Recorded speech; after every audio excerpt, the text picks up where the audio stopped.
Hi, and welcome to Getting Biblical, the show where I drink too much and talk about my favorite Bible stories.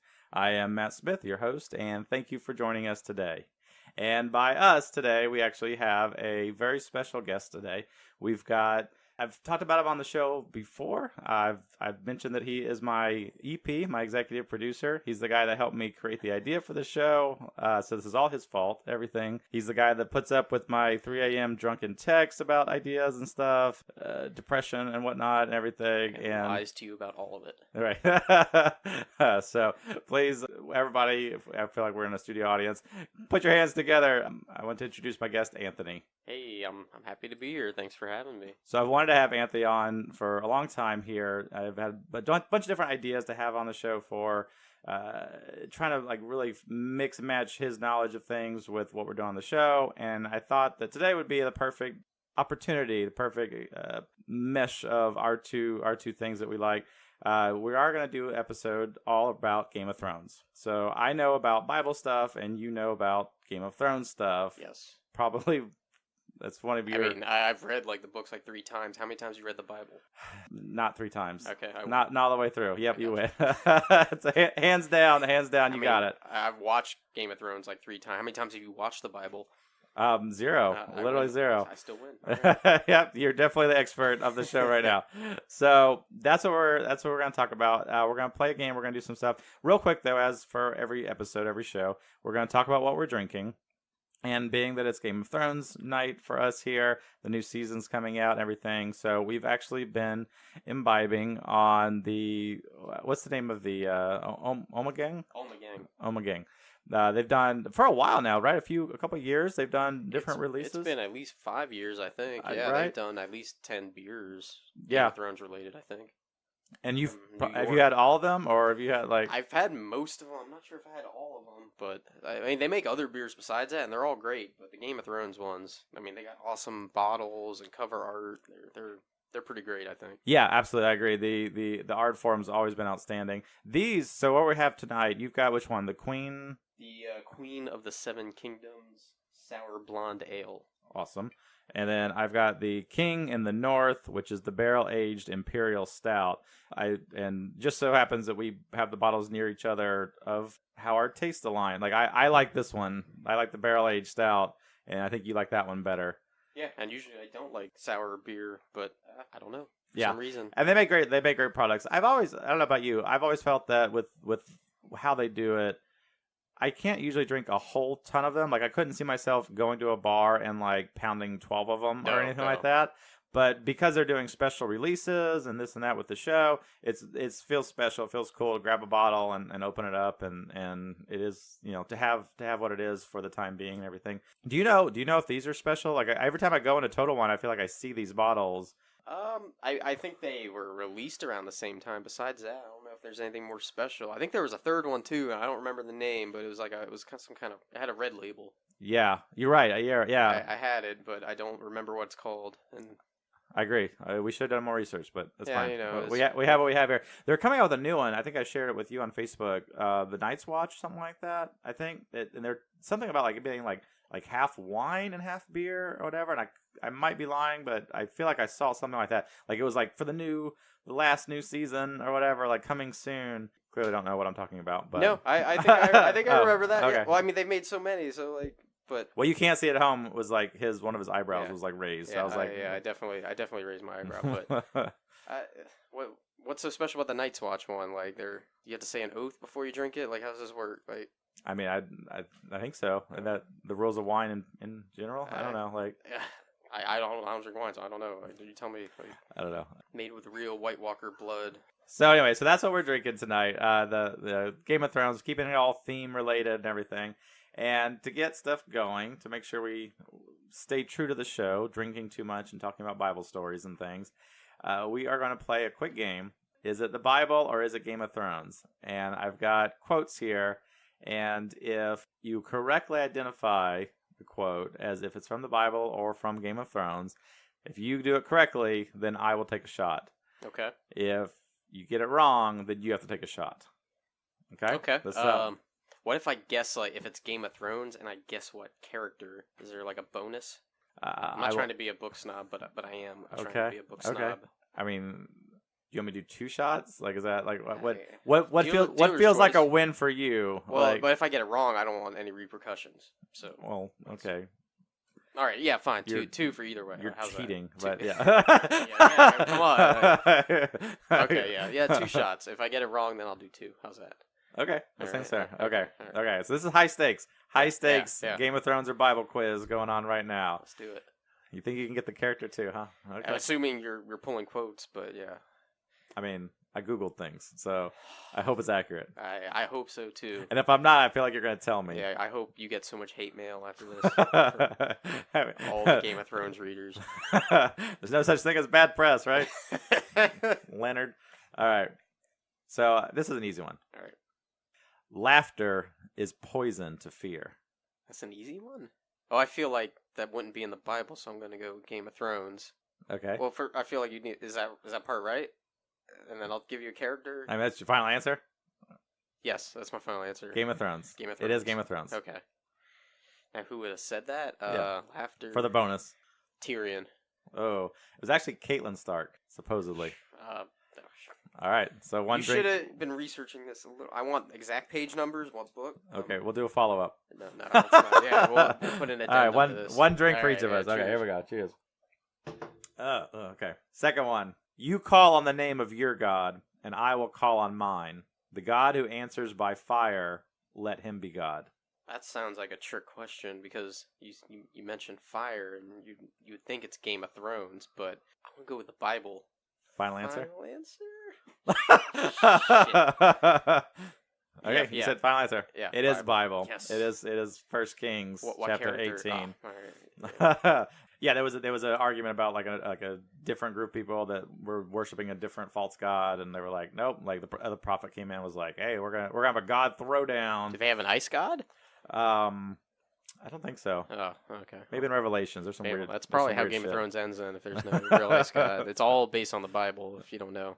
I had my suspicions. Yeah, except the Bible actually gets finished being written. Question 3. The dragon stood on the shore of the sea. Oh, that's it. Yeah. That's not what I expected. All right. I don't know how many. Are there a lot of dragons in the Bible, if any? Because I might change my reading preferences, but I'm going to go with Game of Thrones. Final answer. Okay. No, it is the Bible. Shit. It's Revelations 13. Oh, okay. It would have to be Revelations. Yeah, Revelations got some shit in it. I was going to say, all right. Well, all right. I'm excited. I can't wait for you to cover Revelations. Dragons in So it'll be season 4 of Getting Biblical. We'll finally get to Revelations. Finally. All right. What's the Rick and Morty? Like, how many more seats? Like 9 more seats? There, like. Yeah.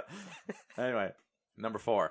Most men would rather deny a hard truth than face it. That's definitely Game of Thrones. Yes. Who said that, though? I shouldn't have never made the stipulation. I thought I wouldn't have to drink at all. That sounds like something... I want to say Eddard, but it's probably wrong. Is it Ned Stark? So to be fair, I forgot to write down who wrote that. Okay, so. so then I win. Yeah. All right, we won't make you drink on that one. I feel like I'm wrong anyway, but that's okay. Number 5. What good is this, I ask you? He who hurries through life hurries to his grave. I mean, just the way that was written, I'm going to say the Bible. No. Really? It's Game of Thrones. Wow. Shit. Who said that? I don't know how to pronounce it. Salador San? I think you nailed it. Salador San. Yeah, the pirate from... Okay. Yeah, okay. Oh, wow. No, I mean, now that you mention that, it makes complete sense, but... I need to reread these a 4th time, apparently. Well, you're pulling the most obscure freaking quotes ever, like... That are also, like, yeah. Like, I'm expecting, like, the god of tits and wine. Like, oh, that's definitely the Bible. No. But no, you don't have any of this. Yeah. I mean, I wanted to make you drink. Like. Yeah, you're tricky. Okay, executive producer. Oh, I guess I should drink. Number 6. You will eat the flesh of your sons and the flesh of your daughters. There's a reason why I feel like that's Game of Thrones. But also, I'm kind of realizing I don't want to say too much in case I don't want to throw spoilers out there also. In case there's of the 3 people that don't watch Game of Thrones in the world. But I'm going to say Game of Thrones. That is from the Bible. It's actually in Leviticus. Yep. Shit. All right. I mean, that definitely happens in Game of Thrones too. Right, to right, be fair. right. But all right. That particular quote that I'm I doing copy terribly at this. Like, Number 7. when's your Harry Potter podcast? Like, I need to redeem myself here. We haven't. I don't have that game written yet. Ah, all right. Number Are there wizards in the 7. Bible? There's wizards in the Bible. I've talked about them before. Yeah. Yeah. Ah. Number 7. The waves may break upon the mountain, yet still they come, wave upon wave, and in the end only pebbles remain where once the mountain stood. That's Game of Thrones. It is Game of Thrones. All right. Who's You got any kind of. I mean, you're talking about a mountain. Someone that fought the mountain. Talking about a literal mountain or I the don't mountain? know. Mountain. I don't know. Was it like Beric Dondarrion or someone? So again, I don't know if I get the name right. Aaron Damfair. Damper? Yeah, to Victorian Greyjoy. You better be drinking 2. I got half of that. Okay, I got you. I'm gonna. Yeah. I got okay. you, dog. All right. Okay. I do remember that quote. So No, yeah. I mean, you nailed it with the Game of Thrones. Yeah, you got it. You good. yeah. Number 8. A good act does not wash out the bad, nor a bad act the good. Each should have its own reward. That is also Game of Thrones. Absolutely. I really don't know who said that though. Man, I have terrible ideas for rules. That I feel I would go with Ned Stark again because I feel like he gave the best advice. He did give a lot of good advice, But not this apparently. All right. This was apparently from Stannis. Oh yeah, no, that's definitely a It tracks, right? A It tracks. Stannis thing to say. So cheers to that. Yeah. Okay, number 9. We're almost through. The last enemy that shall be destroyed is death. I mean, that sounds like something that like Arya or a faceless man would say, but I'm gonna go with the Bible. It is the Bible. Yep, 1 Corinthians. So good job there. Okay. Yeah, you better drink to that. Yeah, bottoms up. Here we go. Uh-huh. Okay, number 10. Last one.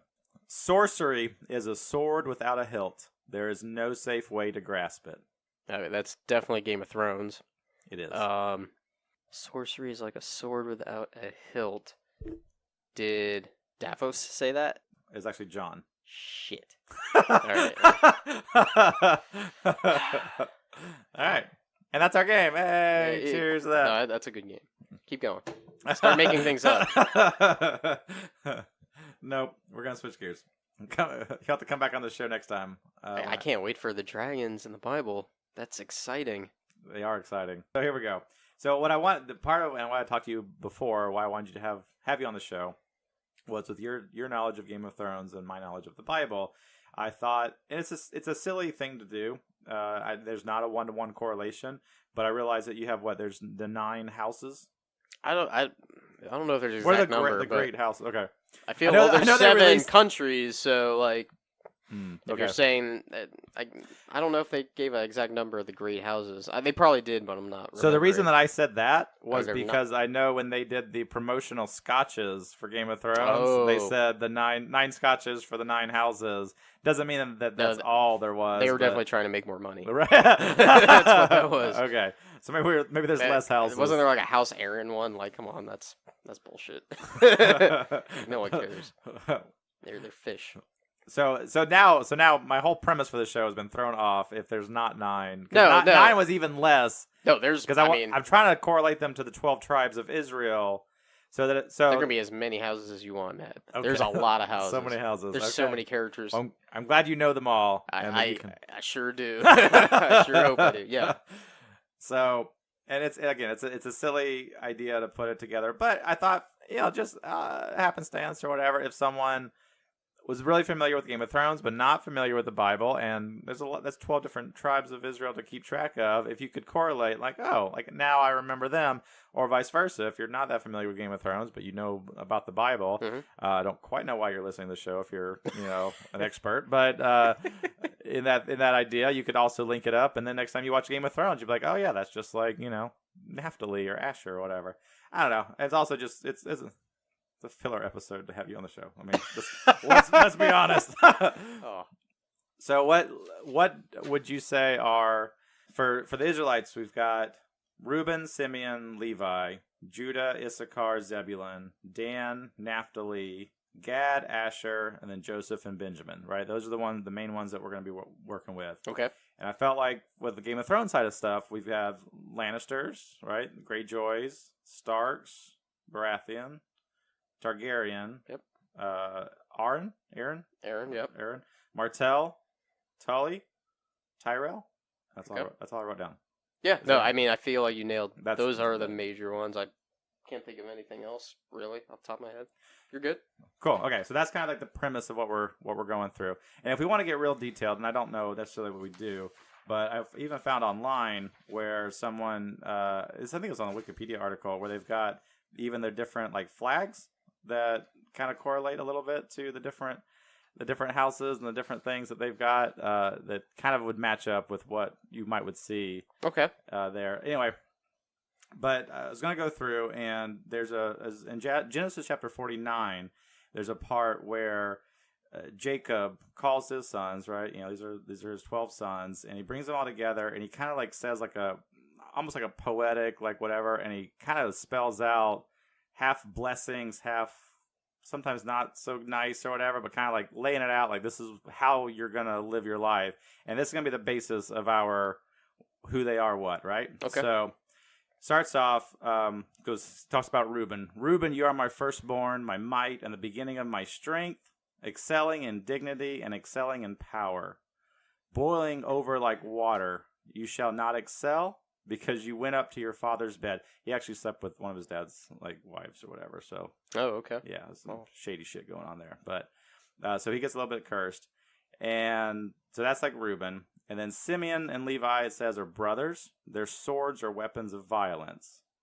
Those are the guys, if you remember the episode where, for their sister, when she got raped, and they went in and got the whole city to circumcise themselves, and then went in and murdered them all. Right. Those are those two brothers. Okay.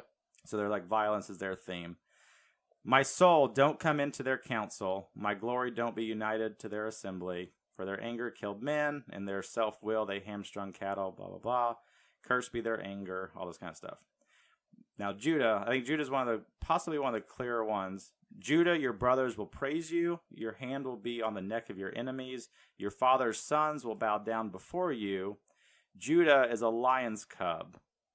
From the prey, my son, you have gone up. He stooped down. He crouched as a lion, as a lioness. Who will rouse him? So obviously lions, that's That's a Lannister right there. If we're just doing the animal kind correlation. of beating you over the head a little bit. Right, exactly. So that's the first one. So Judah is Lannisters. Okay. If we do it that way. And then Zebulun, also another easy one. Zebulun will dwell at the haven of the sea. He will be for a haven of ships. His border will be on Sidon or whatever. Mm-hmm. But clearly, that's definitely a Greyjoy. Right. Okay. Definitely a water-based whatever, right? So totally. Those are two easy ones. Issachar is a strong donkey, lying down between the saddlebags. I don't think there are any donkey sigils off the top of my head. Right? No, not so much? No, not quite. It says, he saw a resting place, that it was good, the land, that it was pleasant. He bows his shoulder to the burden, and becomes a servant doing forced labor. Okay, so someone that's hardworking, like lives off the land kind of person. Yeah. Let me see those flags. Let's see. Man, that's a because like all these houses of Westeros are a bunch of assholes for the most part. Someone that actually works hard. Oh. And like lives off the land. I don't know. That's maybe Tyrell. Okay. No, they're rich, but I don't know if they earned like their riches. But I feel like a big thing was like the land and everything. I might be wrong though. Okay. So we can put a pin in it. Yeah, let's put a pin in that. Okay. But perhaps. And then we have Dan. Dan will judge his people as one of the tribes of Israel. Dan will be a serpent on the trail, an adder in the path that bites the horse's heels so that his rider falls backward. So apparently didn't like Dan very much. I don't know. Right, but kind of like lying in the back and then striking kind of. Yeah. That kind of sounds a little like Martell. Okay. The Sand Snakes. Yeah. From Dorne, House Martell. Yeah. Okay. So that's kind of what I would go with the Viper. Yeah. Oberyn. So let's go Martell for that. Okay, makes sense to me. Okay. Gad doesn't say much. It says a troop will press on Gad, but he will press on their heel. That's all it says for Gad, unfortunately. So like he gets a press, but then he switches it over and comes out on top. And then it goes on to Asher. Asher's food will be rich. He will produce royal dainties. Actually, that would probably be more Tyrell than the other one, because I think that was a big thing, was that they actually had like food like year round, and they wouldn't starve like the North. Oh, okay. So if I'm not mistaken, so maybe that would be more fitting for Tyrell. Okay. And then Joseph says, Joseph is a fruitful vine by a spring. His branches run over the wall. The archers have severely grieved him, shot at him, and persecute him. But his bow remained strong. The arms of his hands were made strong by the hands of the mighty one of Jacob. From there is the shepherd, the stone of Israel. Even by the God of your father who will help you, by the Almighty who will bless you, with blessings of heaven above, more blessings of the breasts and the womb. Okay. The blessings of your father have prevailed above. They will be on the head of Joseph, on the crown of the head of him who is separated from his brothers. So Joseph's kind of as a weird one, right? Because he was the one that left, and they tried to kill him and then sell him into slavery, and he did his own thing, and then he ended up saving everybody at the end there. I feel I don't know if there's a correlation there at all. You mentioned like strong arms, a bunch. I feel, What about Baratheon? Okay, like King Robert was known. I think what was his weapon? Like, it wasn't an axe, but it was. Shit, I should remember. Anyway, but not only that, but his bastard Gendry was a blacksmith and was known for having strong arms. Okay. Like, that's the only thing that really came to mind for that off the top of my head. All right, I'll take it. And then lastly, Benjamin. Benjamin is a ravenous wolf. In the morning, he will devour the prey. At evening, he will divide the plunder. I mean, just from wolf would make you think Stark. But, of course. But the actions, not so much, yeah. Right, like, Starks are very honorable people, and also very stupid. Which we'll see just how stupid they are here in a month or so, but see if they live. But I mean, I feel like you're talking shit about like the main people that were. No, I love the Starks. Don't get me wrong, I love the Starks, but I mean, if you look, they're dumb people. Just saying. I'm going to tell my enemy exactly my plan and then wonder why my head gets chopped off. Like, come on now. Okay. That's how it goes. Okay, cool. So I feel like we got a decent... I was not thinking there would be a 1-to-1 ratio for all of them, but... Well, what would be like a Targaryen? Because that's one we're missing. Like, you would... like. So tell me, I mean, obviously I know... They were conquerors. Like, they came from like across the sea and conquered Westeros. And like ruled for like longer than anyone else, really, and they created like the government that they have now, like that whole Iron Throne. I think was from them. So I know we've already brought it up or whatever, but that actually sounds most like Judah, because I mean Judah's the line of King David and King Solomon all the way down to Jesus himself. And so that's, I mean, as far as those that ruled Jerusalem and ruled over Israel, that's the main, like the head kind of line. If he does a lot of inbreeding, that would also be helpful for Targaryen. I mean, it's not a... Try to avoid that. Okay. After Adam and Eve, like, there was a little bit that happened. I feel like there had to be. Right. I mean, just statistically speaking, there weren't a whole lot of people around. Right. Yeah, so that's a conflict, right? Because I feel like that line... Let's go with the Conqueror, I feel, is the main trait there. Right, okay. Like conquest for Targaryen, so, okay. Okay. But then, then it messes everything up, though, because now we don't have Lannisters. Well, Lannisters were the rich and the wealthy. Right. And I think they most took advantage of their actual physical location, because, like, they had, like, the mines of gold, and that's why the Lannisters were so rich. Right. They could literally just bring it out of the ground. But they're also people that would change sides if that was best for them. And I think you mentioned something about switching sides. Did you not? I talked about, I think it was someone that like, someone was going to, like, step on their head, but they would come back and step on their head. Right. Which, I'll take that. Yeah. I mean, we got to find, Lannisters got to fit in there somewhere. Right, so. Absolutely. All right, I'm cool with that. I don't know.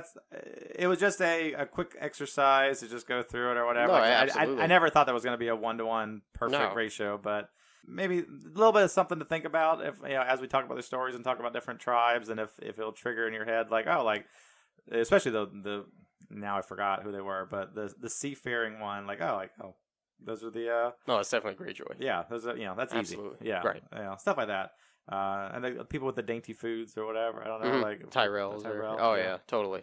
That was neat. This is definitely thank you guys for listening. This is an experimental episode, just playing around with some stuff. So yeah. Last thing I want to talk about though, so there's an allegory between Jon Snow and Jesus, and I don't know if that's a thing that you've ever heard about. I don't think so. Okay.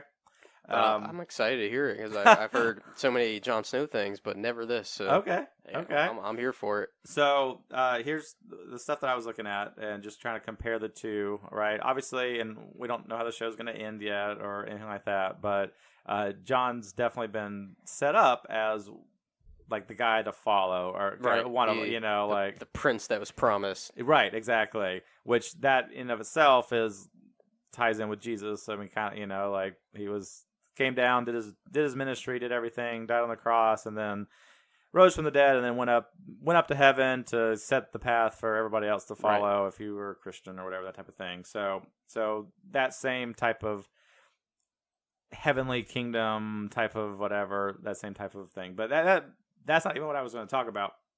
So both of them had, at least from an outside perspective, let's say mysterious births. Right. Okay. So, absolutely. Right. A little bit of a drama surrounding that. So Jesus, of course, born to a virgin, Mary, and then his stepdad or whatever didn't know if he should continue on with the marriage or put her aside. And then John just came back with Ned. Right. I mean, Ned rode off to war and came back with a son. As that he claimed as his own, right, his bastard, which, again, I don't want to get into spoilers, but there's plenty of reasons to believe that he is not his bastard son. Right. Which is now, and you're saying, not spoilers, that's just for people who haven't seen every bit of the show. I feel like it's all out there right now, right? The TV show, the TV show pretty much revealed, yes, yeah, what happened. The books, no. If they ever get finished being written, we'll never know. Okay. But I have theories. I'm sure you do. Yes. And then my second point was actually ties in the first one, and spoiler alert, they were both raised by a father who was not actually their own. Right.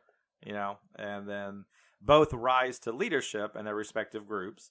John is the commander of the Night Watch after he got over there, and then Jesus was his disciples and his followers and everything, and a whole religions actually. But so they both rose through the ranks and did their thing.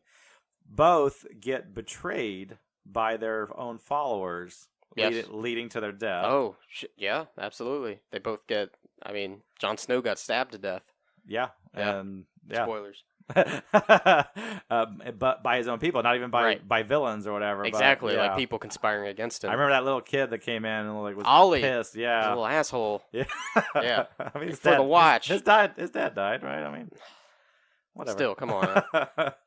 He saved him. Don't get me started on Ollie. Right? It's not worth it. Ollie, you don't have enough time.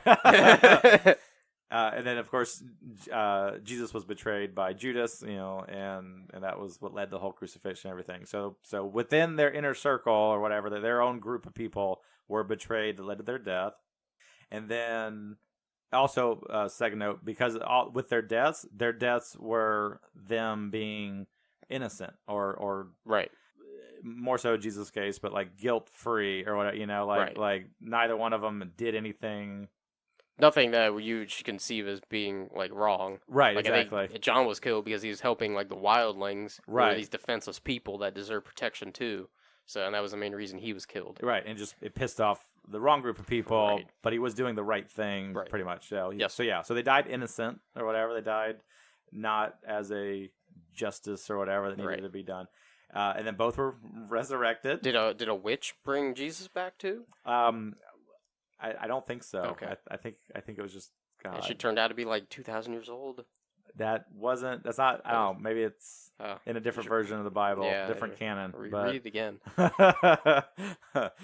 Yeah, but they defeat death. Both of them, they come back from the dead. They're both resurrected, and then upon returning back from the dead, create a way to save their respective people. Of course, Jesus being like spiritual and whatever, and like, here's, believe in me and you can go to heaven. Right. John came back and like, now we'll see how it all ends or whatever. But he did a lot of stuff after he came back. Oh, absolutely, yeah. You know. He spread the word of impending doom, and trying to prepare everyone, and save everybody. Yeah, he's their only hope.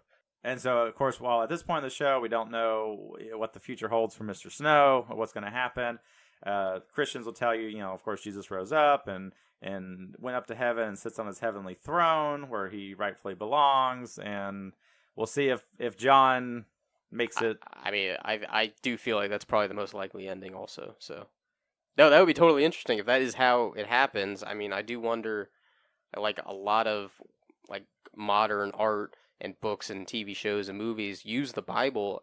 There's so many references that we don't even notice, like, first watch. I wouldn't be surprised if maybe that was the idea, that he is a Jesus figure. So that'd be pretty interesting. Yeah.